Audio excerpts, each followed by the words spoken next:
Okay, so we're holding here, if you have your art scroll Gemara, it's Mesechta Megillah Daf Chaf Ches Amud Aleph 28a. We're coming up to the end of the Mesechta. 28a2, second column. We're going through the different Chachamim, the different sages who lived a long life, and everybody asked them, what's your secret to longevity? And we've gone through already at this point, I think, 4 different Tanoim, and we're middle of the answer of Reb Nechunya Hagadol. We're up to the last practice Reb Nechunya Hagadol would do, that he would never get upset at anybody, and if someone wronged him, he would always forgive them. So says the Gemara, "V'lo amadati al midoisai." Here you go. 28a2. I have never been inflexible, meaning I've always forgiven. I've never been adamant that I'm in the right. The Amar Rava for Avi Rava states, "Kol ha'maver al midoisav, ma'avirim mimenu al kol pesha'av." Anyone who overlooks their own respect and getting back at the other person, Hashem overlooks any wrongdoings that they have done.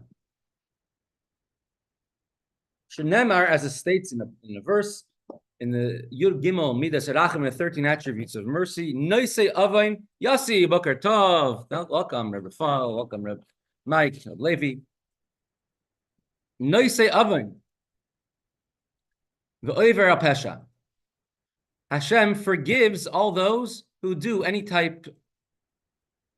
Hashem forgives the sins of those who overlook the other people's transgressions. Which transgression does Hashem forgive? And he divides a pasuk and explains.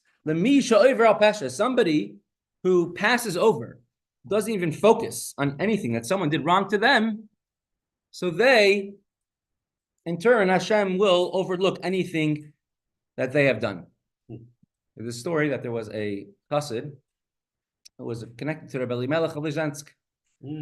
Later on, and he used to go to Rebbe Melech of Lizhansk, get guidance in serving Hashem. We give him brachas, and he had a Baruch Hashem, he had a parnasa, and then he heard that a Melech of Lizhansk goes to the Maggid of Mizrich. And he says, hold on, my teacher goes to another teacher? Let me go to the big teacher. And he started going to the Maggid of Mizrich. And later on, he started losing all of his money that he had. He had a hard time. And so he went back to the Melech of Lizhansk. He asked him, what happened? Why suddenly did I lose all my things after I stopped going to you? Are you upset at me? And he said, no, I'm not upset at you, God forbid. It's just as long as you're going to Rebbe Melech of Lizhansk, you're going to a simple Yid, as he would call himself. Hashem says, okay, you're overlooking, and you don't have to go to such a great tzaddik. You're going to someone as simple as our Melech of Lizhansk. Hashem says, okay, I'm going to be very lenient with you as well. But once you decided, I'm only going to go there, the Magadim is rich, is that a real tzaddik? Hashem says, oh, let me start looking into this person. Is he such a real tzaddik? Does he deserve these brachas? So it's a special thing to always overlook, to quickly forgive. And just like you look for excuses for yourself, you should also look for excuses for other people too. Correct. Should be.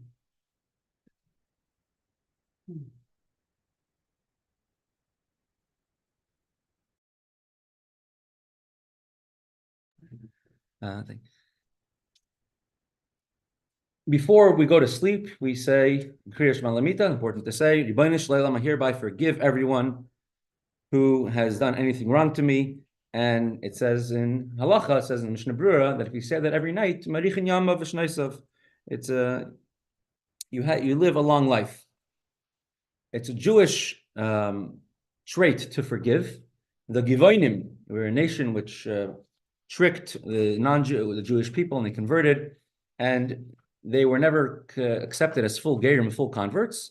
And one of their traits was that they never forgave Shaul, and they wanted to kill the sons of Shaul. So one should always go out of their way to forgive their fellow, even if their fellow is non-deserving of that forgiveness. In turn, Hashem will always be kind to us. That's why he lived long. And that's why he's Reb Nechunya HaGadol. He's called Reb Nechunya HaGadol. I had a myself where a guy, wanted to get a second mortgage on my house. Mm-hmm. And this guy was a lawyer. He says, "You don't need a lawyer, Lubavitcher guy. I'll do everything. I'll take care of everything for you." Mm-hmm. And If it's free? What? Yeah. Okay. But his company was going to make the loan. And at the end, I didn't trust it. So I got myself my own lawyer. Mm-hmm.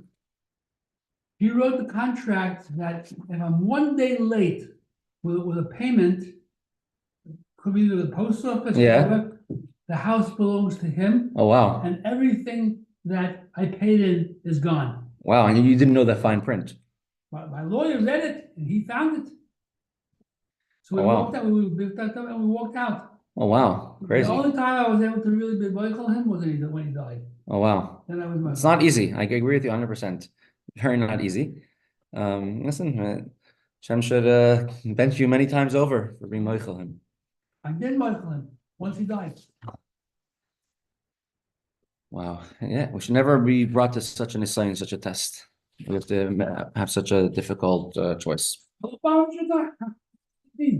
My brother. Mm-hmm. I mean, he's not my biological brother, but Right. a brother guy, take care of everything. Mm-hmm. I got a goy to be the goy. Wow. And he found it. Bang. Listen, whenever anything is free, then you always have to be careful. He said this was a common practice 100 years ago to write such a contract. No lawyer, no company has written such a contract in 100 years. Wow. You miss one payment for whatever reason, all the money you paid in is gone, and the house belongs to him. Crazy.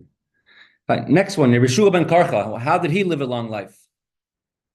Shal Rabbi Rabbi Shua ben Karcha. So here, the questioner, the one asking the question, is also important for this story. Who's the one asking the question? Rabbi Yehuda HaNasi himself, the great Rebbe. Shal Rabbi es Rabbi Shua ben Karcha. So Rabbi asked Rabbi Shua ben Karcha, "B'meha rachta yamim." With what have you been merited to live a long life? Amar lo, he told them, I ate lots of spinach, and every day I went walking for 3 miles. And besides for that, but he told them, why are you asking me such questions? Well, you don't want me to live any longer? Now, what type of response is that? Who's the one asking the question? Rabbi Yehuda HaNasi. It wasn't some nunnik who just happened to walk into the base medrash and says, "Hey, you're old. Why are you so old?" It was Rabbi Yehuda HaNasi. I'm sure Rabbi Shua ben Karcha could appreciate his greatness. So what type of answer is he giving to him? You begrudge my life? Like you want to know what's my secret to living long? Amar Loi. Rebbe answered, Yehuda HaNasi answered to Rabbi Shua ben Karcha, Rabi, my teacher. Torah this is a part of Torah. If you're alive, I get to learn Torah from you. And I want to know how to, what's your secret to long life? V'lilmoid ani tzarich. And I have to learn from you what I should do in turn, that I should also live long, that I should also be able to teach Torah for a long life, which we see Rabbi Yehuda HaNasi did live a long life.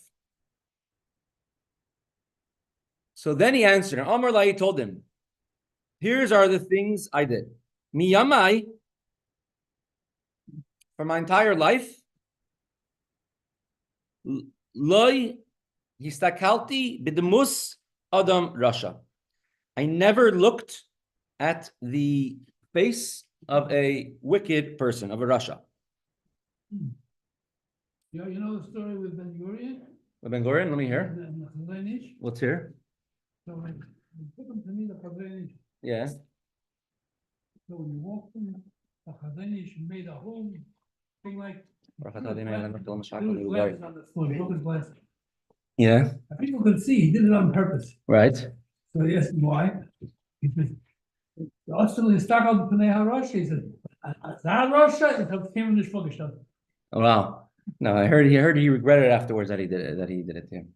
No, the Rebbe also refused to meet Ben Gurion. He came in Tashin Chaf. He wanted the Yichidus, and the Rebbe refused. And you have Ben Gurion? Yep. Mhm. So he says, I never looked at the face of a person who is a Rasha. The Amar Rabbi Yochanan for Rabbi Yochanan says, Asur la'adam listakel b'tzelem demus adam Rasha. A person is not allowed to gaze. Listakel doesn't mean to glance. It's like you happen to pass by. Listakel means to gaze at the form, at the face of a person who is a Rasha, who is a wicked person. Shenemar, as it states, Lule pnei shafat melech Yehuda ani noiseim abit elecha vim ere. There were two. We'll get to this in a moment. Correct. We'll have the story in Mesechta Eruvin. Elisha was the Navi. He was a Talmud, a student of Eliyahu Hanavi, and the king of Yisrael, kingdom of Yisrael, of the 10 tribes, wanted to go to war. His name was Yehoram. He was a big Rasha. And the king of Yehuda, of the tribes of Yehuda ben Yamin, was Yehoshaphat, was a big tzaddik. And they called Elisha in front of them to know if they should go to war or not. And Elisha told them, if I would not be in front of you, if not for the fact that Yehoshaphat, the king of Yehuda, is here, if not for the fact that we have a big tzaddik here, I would not be allowed to be in front of you. Because Yehoram, the evil one, was in front of him. And they wanted to know if they should go to war against Moav. And they were lost in the desert for 7 days, and none of the army did not have water. And they asked Elisha, what should we do? And so he told Yehoram, I don't want to look at you. The only reason I'm going to speak to ask Hashem and give a nevuah is because in the merit of Yehoshaphat, the king of Yisrael. So first of all, what was his question that he had? Should I relabel Shalom Aleichem? Rabbi Yehuda Nasi asks, what made you, what schus do you live so long?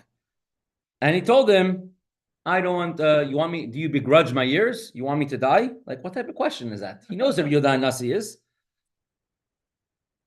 This is the question of the Ben Ish Chai.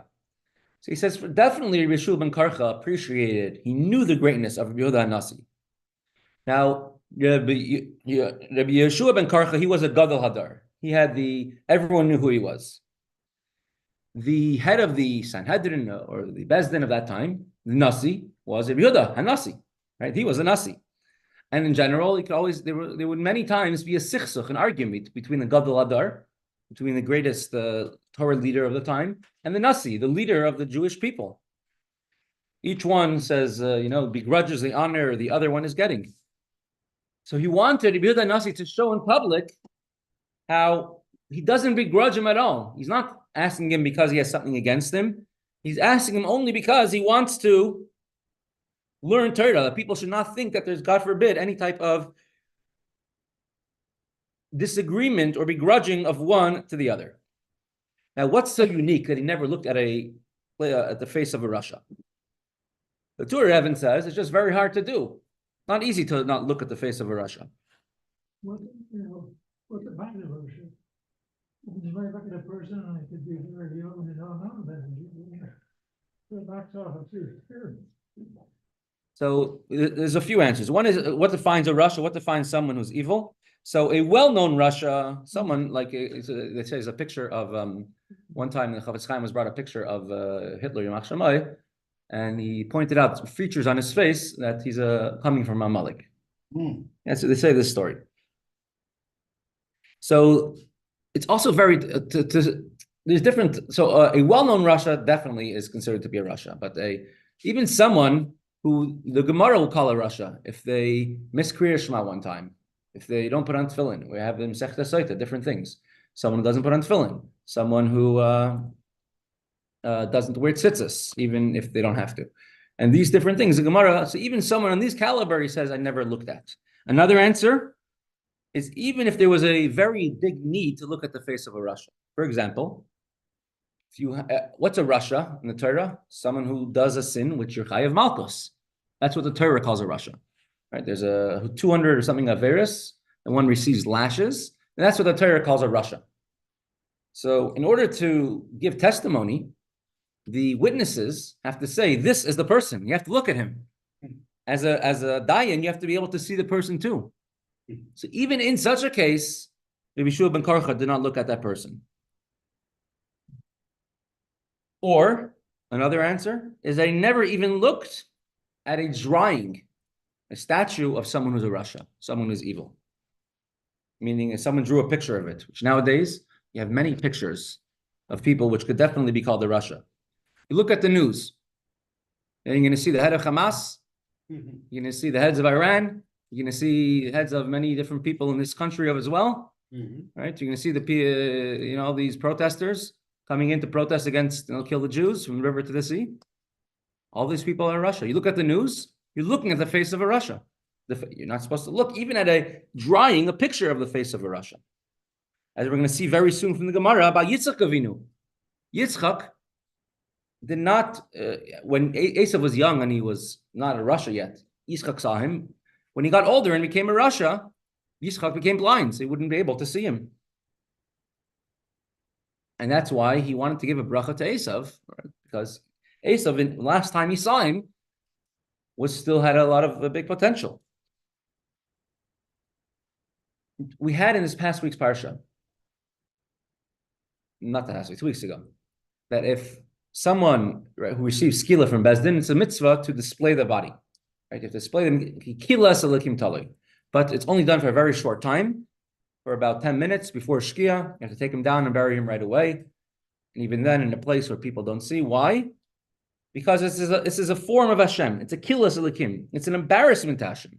A person, a flesh and blood, is made in Kidmuseinu, just like in this form of Hashem. And so such a person, of course, everyone has a choice to do good or to do the opposite of good. Right? Haltifnu halilim, don't turn to the evil. So you're not allowed to even look at the idol worship. I remember the first time I was in Venice for the summer, and many Israeli tourists there, and we bring them to a shul.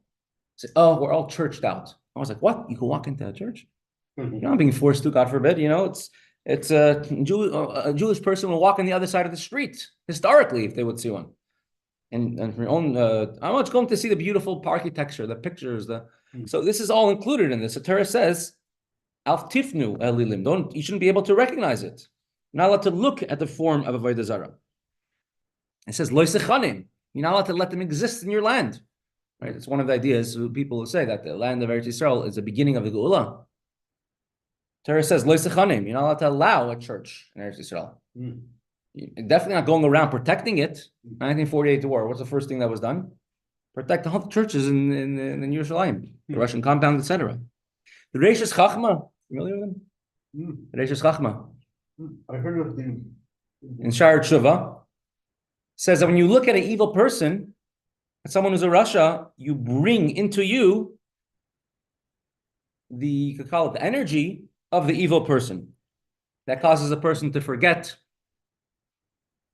And therefore, we're going to have in the story soon in the Gemara about a person one of the Amirayim who did not want to do business with someone who serves idols because I don't want to see them anymore. Because it could have an effect on me. The story of the Tzemach Tzedek, he says that Tzemach Tzedek had to be several times. He was forced to be in the city of Petersburg, Petersburg, which over there was hundreds and hundreds of places, churches all over the city, and there were many bells all the time. And he had to be there because that was a capital city. And who is this? Tzemach Tzedek. Oh. He was, the government wanted to make decrees, and was arrested 22 times in the course of a few months. And the Tzemach Tzedek said that until he came to Petersburg, he did not know what it means, shicha, to forget something. Because he never forgot anything until then. But the sound of all those bells, that suddenly introduced to him the idea of shicha. The idea of forgetting comes from klipa. So it's very important to be extremely careful of what we see. And Mir Hashem, after we start Hidrus Avoda, after we finish with Laita Moskva, shouldn't be too long, and we'll have English copies, and we have a lot discussing over there about the idea of being very careful what you see. Our Rebbe, of course, took it even further. They're saying that even children, be very careful what they see. Have only kosher animals at home, right? They shouldn't be watching Barney, and they shouldn't be watching, things which are not kosher. You have to look at kosher animals. So therefore, it's always very important to what you see, to always make sure to look at a tzaddik. And we're going to see. I want to bring this Gemara Mesechta Megillah Daf.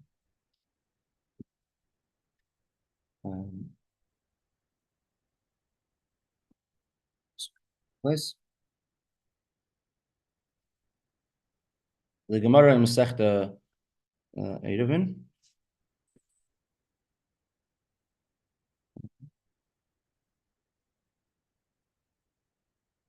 Daf. Just pull it down. Says the Gemara over there.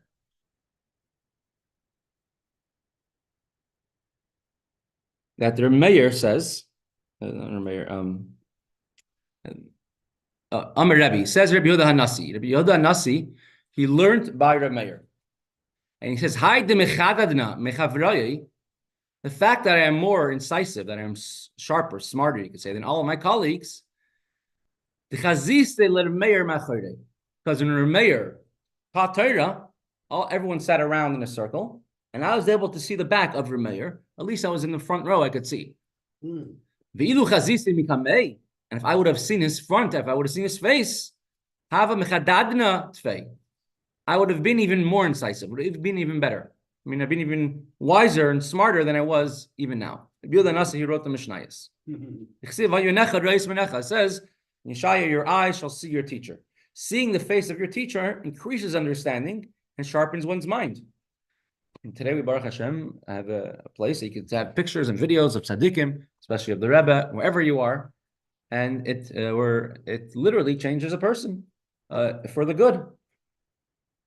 And more than once, right? People who I just read this today. Actually, do I even have it on the screen? I might even have it on the screen. No, not this one. But I had it before today when I was preparing for the show. I had it on the screen. There was on my other computer. It's still open on my other computer. There's a child who was having a girl, was having nightmares in the middle of the night and coming and crying and screaming. And what the Rebbe says, put a picture of the Frierdiker Rebbe in front of her bed where she can see it. That should help her. And to also say Shema with her, Psukim, check her mezuzahs. But the idea is that another person wrote to the Rebbe that she's having hardships from time to time, and the Rebbe's write this by himself.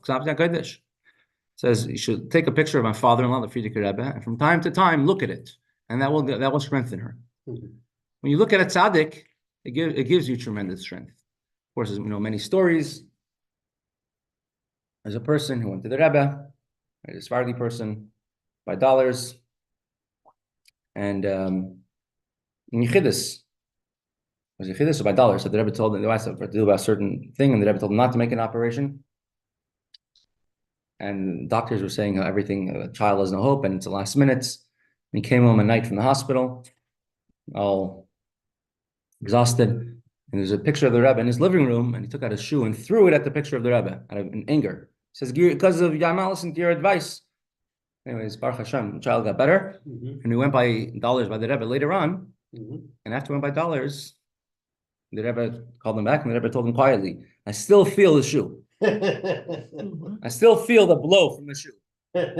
Meaning this is even a picture of a tzaddik is something special. And we see from here that the fact that you look at from the front, that has a tremendous effect on the person. So therefore, it's very important what you see. What you see has a tremendous effect on you, right? Who knows is better than the media, right? Look at the movies, television, news, every other type of outlet.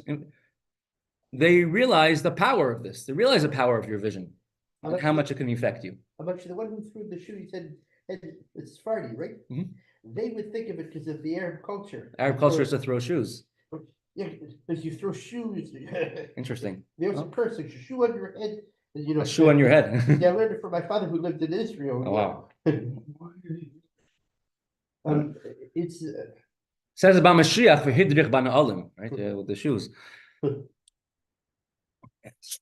Yeah. So if we could learn from the negative, most definitely the positive, we could learn that we should definitely fill our eyes only with things that are positive. I had this past week, last week, bringing a child to cheder. One of the reasons you wrap them up with a talis and you bring them in is because you don't want them seeing anything outside, what they shouldn't be seeing on the way into cheder. But today we're going to have sort of tomorrow. Today's the last year till after Shavuos, and next year Mir Hashem will be Monday Mir Hashem, because tomorrow is Erev Shavuos and Isur Chag. I'm going to give everyone some time to recover, do some exercise, walk a few kilometers to lose all the Yom Tov weight.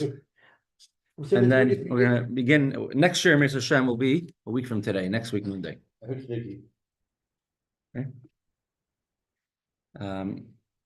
We're going to go through the holiday, the Yom Tov of Shavuos by all the Rebbeim. You look at yesterday's Hayom Yom, today's Hayom Yom, tomorrow's Hayom Yom. It tells tremendous things, the greatness of Shavuos. It's as great as Rosh Hashanah and Yom Kippur, Ne'ilah. There's no Satan, there's no Yetzer Hara. You can make, it's the best time to make decisions, resolutions to increase your limit Torah. We're going to go through all the Rebbeim, and I'm going to bring some anecdotes, but mainly from the Rebbe, about Shavuos. What was Shavuos by the Rebbeim?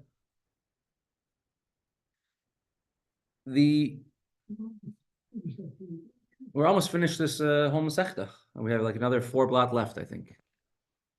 Correct? About 4 blot left to the Mesechta. Let me just see. Megillah for Chavches, and it finishes by Hatzvi-Bais. So about Chavtes, Lamed, about 4 blot left to this Mesechta. So we're almost done the Mesechta. Maybe we'll make a big siyum together. Maybe in the 9 days we'll make a big siyum together. So everyone can make their own siyum. Now, on the second day of Shavuos is the passing of the Baal Shem Tov. Yeah. Baal Shem Tov, during his lifetime, he always made a special Yom Tov, a special holiday on the second day of Shavuos. It's the first 24 hours after Bnei Yisrael received the Torah, and that's why the Maggid and Rich explained was a great Yom Tov of Baal Shem Tov. Baal Shem Tov passed away on the first day of Shavuos, Chaf Kov Chaf, 1760. Before he passed away, he told his Talmidim to sing the Niggin of Michal Zlotchever, one of his Talmidim. It's called the Niggin of his Eirus Rachamim Rabim, a Niggin which awakens Rachmanis, mercy on the person. And Baal Shem Tov promised that whoever will sing this Niggin with a awakening, a feeling of Teshuvah, I will hear them, and wherever I am in Shemayim, I will join in, and I'm going to bring Rachmanis on them for this person.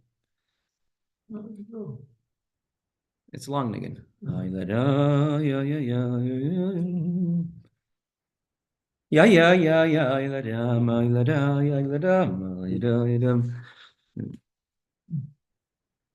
The Alter Rebbe's uncle and teacher, which was Rabbi Yosef Yitzchak, Alter Rebbe's uncle, Alter Rebbe's teacher, Rabbi Sacher Ber Kabilaker, came from the town of Lubavitch. This is before Mittler Rebbe moved to Lubavitch, obviously. They would travel to the Baal Shem Tov every Shavuos, and the main questions the Baal Shem Tov would have about them was what's happening with Alter Rebbe, the progress of the Alter Rebbe. You receive instructions about the Alter Rebbe, including that the Alter Rebbe should not know about the Baal Shem Tov; it should be a secret. Yeah, I remember. And they were warned very strongly that the Alter Rebbe should never know, should not be told about the Baal Shem Tov. He would have to find him himself. On the Shabbos before Shavuos, in the year 1760, after Mincha, the Baal Shem Tov told Mezritcher Maggid in front of the Alter Rebbe's uncle, Rabbi Yosef Yitzchak, he says, from the day that the neshama of the Alter Rebbe came down to this world, it was a very unique neshama, a neshama chadasha, neshama which never came before to the world, from the world of Atzilus. I had Mesiras Nefesh for him, for this neshama. Baal Shem Tov says, he does not belong to me. He told the Maggid Mizrich, he belongs to you. I mean, you're going to have to initiate and bring him into Chassidus. But you are not allowed to try influencing him to come. You have to, Alter Rebbe is going to have to find you by himself. And the Alter Rebbe's parents were actually secret Chassidim. Not just that, and the Alter Rebbe was born from Bracha of the Baal Shem Tov. The Magadim is rich. He became a Rebbe on Shavuos after the passing of the Baal Shem Tov. His son of the Baal Shem Tov, named Rabbi Tzvi, became the leader, but he didn't have the strength necessary to defend Chassidus from the pressures of all the opponents of Chassidus. On the second day Shavuos, exactly 1 year and 1 day after the passing of the Baal Shem Tov, in Mezhebush, Rabbi Tzvi said Torah in the presence of all the Chavraya Kadisha, and he announced that today my father came to me and told me that all the heavenly entourage, which would be with the Baal Shem Tov, has gone over to the Maggid of Mizrich, and he gave him over the Baal Shem Tov's special Shabbos robe to wear, and he says it's going to be Pish 9 Beruchai, double. Told the Mazel Tov, and he said a Maimer on the Haftarah of Mareim Masayim. It's a Haftarah of Shavuos, which is a argument if even you're supposed to say this Haftarah, because we'll learn later in the Mesechta. It's Meiser Merkava. It's talking about we learned this before, that you can't translate it. But it's machlokes if you even have it as Haftarah, because it talks about the Merkava, the biggest secrets of Hashem. The Alter Rebbe became a Talmud of the Magadim is rich. And we have recorded one of the earliest Fabrengens of the Alter Rebbe was a Shavuos Fabrengen during the lifetime of the Magadim is rich. And the Magadim is rich. He in turn gave over to the Alter Rebbe, who would make a siyum. As on the second day of Shavuos, Alter Rebbe would make a big su'udah. He would call it the Zayda su'udah, the meal of the grandfather. Who was a grandfather of the Alter Rebbe? Spiritual grandfather, Baal Shem Tov. And in the middle, Alter Rebbe would announce, Baruch haba, welcome. And the Chassidim understood that Baal Shem Tov was present. Baal Shem Tov came in. And Baal Shem Tov would daven for the Amud on the first day of Shavuos, because it's a yahrzeit of the Baal Shem Tov. And he would always tell one of the elder Chassidim who saw the Baal Shem Tov to speak about the Baal Shem Tov. And then the Alter Rebbe would say the Baal Shem Tov is busy in Gan Eden. And a little while later, that's when the Alter Rebbe would say Baruch haba. He would repeat a maimer, and people can understand this is a maimer that Baal Shem Tov is now saying in Gan Eden. The Alter Rebbe is saying a famous niggin in Shavuos called Se'ena Re'ena. It's Alter Rebbe said a maimer in the pasuk, and he said a niggin on it. And it's interesting. The one time at Fabrengen on Shavuos, Tashin Tezvav, 1955, the Rebbe became very serious. He told Chassidim to sing several nigunim. And then the Alter Rebbe said, and then the Rebbe announced. The Alter Rebbe would announce, and the Rebbe announced, Baruch haba, and welcome the Baal Shem Tov. And then the Rebbe says, whoever sees and feels the Baal Shem Tov's presence now should say Baruch haba. And obviously, who was the only one that said it there was a Rebbe, obviously. And then the Rebbe explained, right now we're in the presence of the Moshe Rabbeinu of our generation. So we're in the presence of the Alta, and went from the Baal Shem Tov, the Maggid, and went through all the Rebbeim, the Frierdiker Rebbe. So they're all here right now. Baal Shem Tov is here. And if the Baal Shem Tov is here, his teacher, the Afiyah Shiloini is here. And by the Mittel Rebbe, Chassidim were one time having a discussion, Isaac Humler, whose yahrzeit was just this past week, what's it going to be like? What should we ask from Hashem on the night of Shavuos? We should ask a bracha for Pnimius HaTorah. We should ask a bracha to understand Torah. They asked Mittel Rebbe, and Mittel Rebbe says, on Shavuos, you should ask a bracha, you should daven, you should have the fire of Torah. More important than the details, learn this part of Torah, understanding Torah, I should have the excitement of Torah. That's what the Keser Torah. The Mittel Rebbe promised whoever stays awake on the first night of Shavuos will be Zoichet the Keser Torah. Will merit the idea of Keser Torah, not the shul, the crown of Torah. What that is, learn the Mittel Rebbe's Mamar. The Tzemach Tzedek accepted the Nesias leadership of Chassidim on Shavuos. The Mittel Rebbe passed away in the month of Kislev, and all the way until Shavuos, he refused to accept the leadership of Chassidim.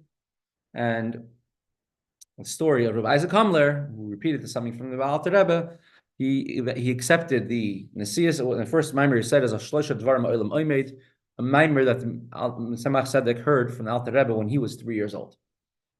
and he said that Maimer. By the Mittel Rebbe, that's when he said the Mittel Rebbe had how many several hundred thousand chassidim, over 100,000 chassidim,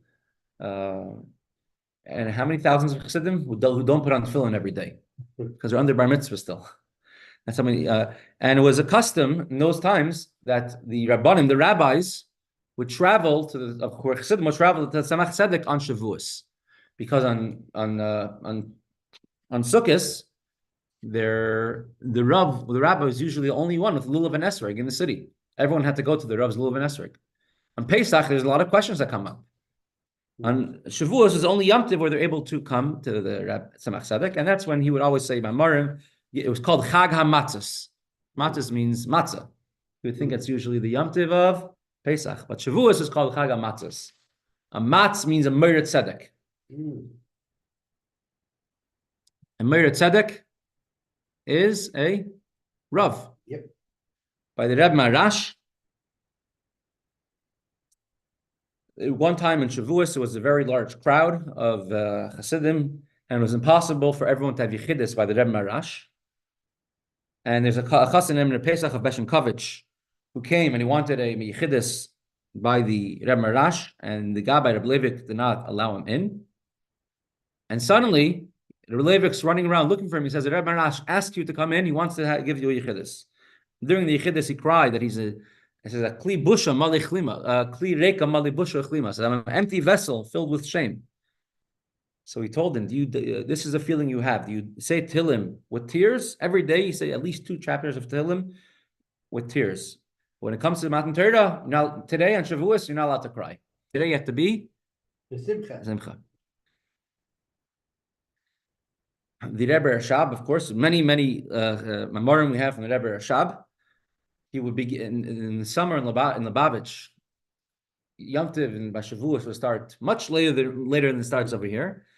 And long before Lich Benchen, the Rebbe Rashab would begin a Maimer, and he usually would last 2.5 to 3 hours. Then he would daven Ma'ariv by himself, and Rebbe Rashab's davening could go on for many, many hours. And there's a tremendous amount of Mamorim. One of the guests who would come every year to the Rebbe Rashab for Shavuos was the Rav of Yekaterinoslav. His name, who was the Rav of Yekaterinoslav? His name was Rabbi Levi Yitzchak, the Rebbe's father. And when he would come, the Rebbe Rashab would instruct him to always test the Bachrim in the yeshiva of Tamchet Mimim. And he would test them, but as he would test them, he would explain everything according to Kabbalah in his own style.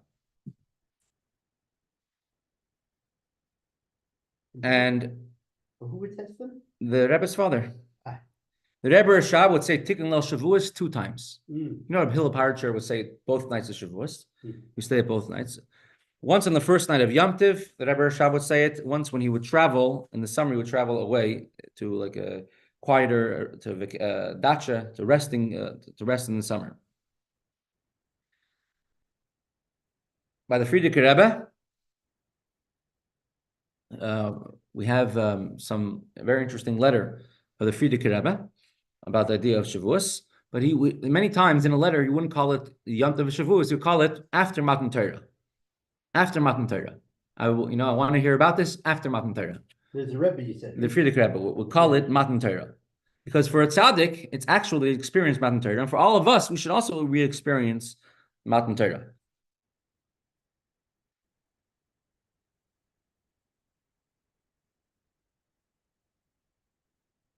When people come to the Frierdiker Rebbe before Shavuos, he would say, I'm getting ready and preparing for Matan Torah. I'm not able to listen to everything in detail. Now, of course, by the Rebbe, Shavuos, describe to you what is how my father would describe Shavuos. He says, Shavuos by the Rebbe. First of all, many, many years later, after Tashan Lamed Aleph, the Rebbe had a Shavuos, had a Fabrengen, Shavuos, the night before Shavuos. Right? There would be many Fabrengen, sometimes Shabbos before, etc. Shavuos didn't start on the day of Shavuos by the Rebbe. It started long before. Rosh Chodesh Sivan already started Shavuos. Rosh Chodesh Sivan was one of the biggest Yom Tovim. In many ways, the Rebbe would say it's the biggest Yom Tov, even more than Shavuos. What's Rosh Chodesh Sivan? When the Jews came to Har Sinai, Vayichan Sham Yisrael Neged Ahar. The Jews all camped together by Har Sinai. Ish Echad B'Lev Echad, as it says, when one heart, he camped there as one person. Only time in Jewish history that there was never any fights, never any politics. Everyone got along.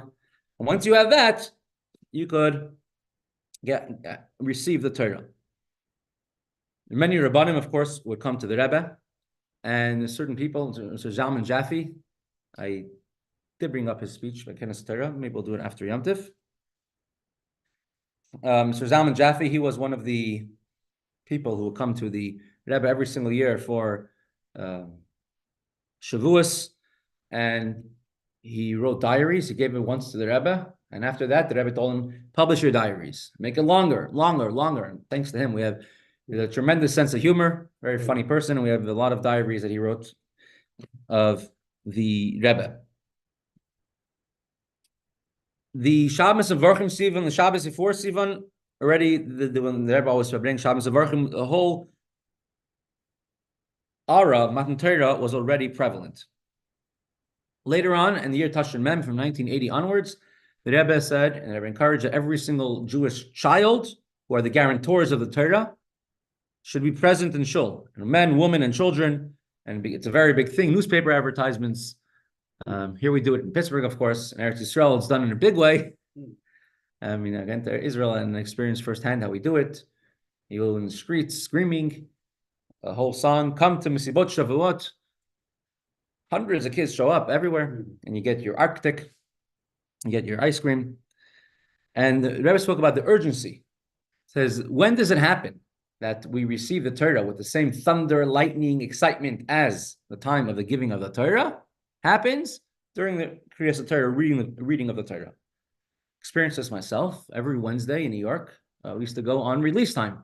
As Rabbi Karp said, that's how his first exposure to Lubavitch from Kite was. Release time, where you take boys out of the public school for an hour, boys and girls, and you teach them Yiddishkeit for the last hour of school. And you take them to a shul nearby. One day, Wednesdays from 2 to 3. And so one year, the first day of Shavuos was on Wednesday. So just because it's Yom Tov, you're going to stop it? Mm-hmm. No. They're going to public school and we shouldn't stop it. So we walked all the way to that neighborhood in the Sheepshead Bay, and we took all the kids out of school. Right? We walked with them to the shul instead of driving them. And on Shavuos, we arranged a minyan to hear Kriyas Torah, to hear the Saras Adibros for all these kids. And literally, public school kids in general, in New York City especially, maybe Israeli kids and Russian kids especially, have a very hard time listening to rules. They made a lot of misbehavior. When we read the Torah, I literally saw what it means, standing like with trembling and awe, standing eyes wide open. They all stood in front of the bima. They wouldn't sit anywhere else in the shul, wide-eyed, looking straight at the Torah. It was a tremendous sight to see. The first night of Shavuos by the Rebbe, there was, of course, Tikkun Leil Ma'ariv. And Ma'ariv is very late because you have to daven after Tzeis. And then there's Tikkun Leil Shavuos. And then there was what's called a Matan Torah Maimer. The Rebbe will come down to shul, I think at 1 o'clock in the morning, on the night of Shavuos, and the Rebbe would say a Maimer. It was called the Matan Torah Maimer. The way it started was in the year Hatzvi-Bais, 1952. Chassidim gathered in the shul to say Tikkun. This is when the Rebbe introduced Kabbalas HaTorah b'simcha b'pnimius, a wish that everyone should receive the Torah with joy and pnimius in an internal way. And says it started with the Rebbe Marash, the Frierdiker Rebbe also, and the Rebbe uses terminology hundreds and hundreds of times, maybe thousands, if you're counting all the letters he wrote these in. And in the year 1952, so after people finish saying Tikkun, it's getting pretty late, and you go to mikveh right before it gets light. The Rebbe entered the shul and asked, "Where's everybody?" There are only about 15 people left then in 770, 1952. Someone says they went to the mikveh. So the Rebbe asked, Yoel Khan, you could say the human tape recorder of the Rebbe is also there. He said yes. The Rebbe says, So the Rebbe says, start singing the Maimer Niggin, and they said a Niggin of the Maimer. And the Rebbe said a Maimer that night. It was called and it was called the Matan Torah Maimer. So at around 3 o'clock in the morning, the Rebbe would come into the shul every single year after that, till the year Tashin Lam in 1970, and the Rebbe would say a Maimer. Usually, before a Maimer, there'll be a niggin. But when the Rebbe will walk in, there'll be no niggin. The Rebbe will walk into his place, everyone would be still, quiet, everyone would sit down, everyone would stand, say the Maimer, and then the Rebbe got up and left, and everyone was quiet while the Rebbe left as well. It was called the Maimer of Matan Torah, of the giving of the Torah, because it occurred at the same time Matan Torah happened. You think everyone went to sleep after? You're up a whole night saying Tikkun, but now you have to review the Chazara of the Rebbe's Maimer. No one went to sleep after. So that's already the first day. The first night is like a day. The first day, you chazan the Maimer till Shacharis, he ran to the mikveh, came back to davening, grabbed the place for davening, you want to be Matan Torah by the Rebbe, by the reading of a Seres HaDibros. The Rebbe once said by one of the meals, if people knew what happens in this shul, the Rebbe's shul, by a Seres HaDibros, when they read it, there wouldn't be a minyan in any shuls in Brooklyn. And everyone would come here to, and someone over there asked, I think it was Rabbi Simpson, what about the Kiris? And I never said the same thing. Until the year 1970, the Rebbe had this on the second floor in 770 in the Frierdiker Rebbe's apartment, because his mother-in-law, the Frierdiker Rebbe's Rebbetzin, was living. And the Sudas on both nights, only Shliach Chassidim would come, and there would be deep discussions. After they do Chazara on the Maimer, then they grab a place for davening, and then there'll be davening. And right afterwards, let's say you have a meal, they would get together again to review the Maimer. And then you go on Talucha. What's Talucha? You walk to shuls in other neighborhoods or other shuls, and you bring simcha. Simcha is when you have a new face they didn't see. Panim chadashis, and it brings them simcha. Then you came back. The Rebbe would many times come out at a certain time, 11 o'clock at night, I think, welcome those who came, everyone who came back from Talucha. And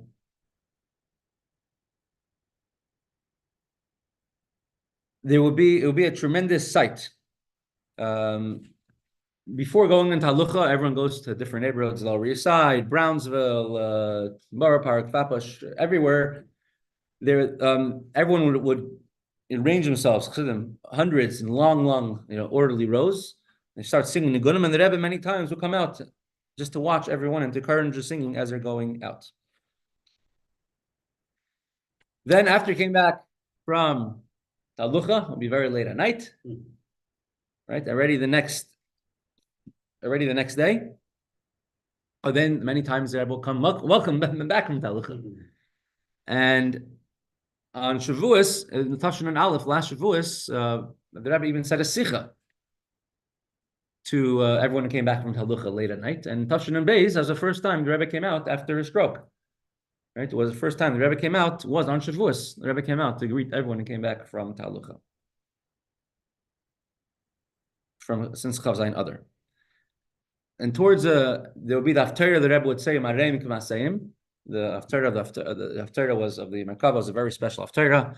Then there would be, at the conclusion of Yom Tov, there was a Fabrengen of the Rebbe. The Rebbe introduced that he would wash. Of course, at the Fabrengen was many Sichas, Marmarim, and Yom Tov was over 45 minutes into the Fabrengen. So right after the Fabrengen's over, from all neighborhoods, people started coming in with cars, and from the whole tri-state area. People come into the Rebbe's Fabrengens, we get very packed, and Fabrengen is over, what would happen? Havdalah, Kosher Bracha. It could also go on so many times for many hours. We did bring up some videos of Kosher Bracha, but we lack of time. My wife was there was over, she gets into the car, she would drive down to Kosher Bracha. She would make it from Montreal to Kosher Bracha. Wow. Many times there's a sicha just about the whole Talucha. And Fabrengen and Shavuos used to many times end very late, and also would continue for many hours. Achron Shal Pesach, last day of Pesach, Fabrengen was usually shorter, and perhaps because the Rebbe wanted to finish Kosher Bracha before Hatzos, midnight, because it's during Sfiras Omer, so it shouldn't be singing then. But the Shavuos Fabrengen continued for many hours, well past midnight, and then Kosher Bracha itself will continue for many hours.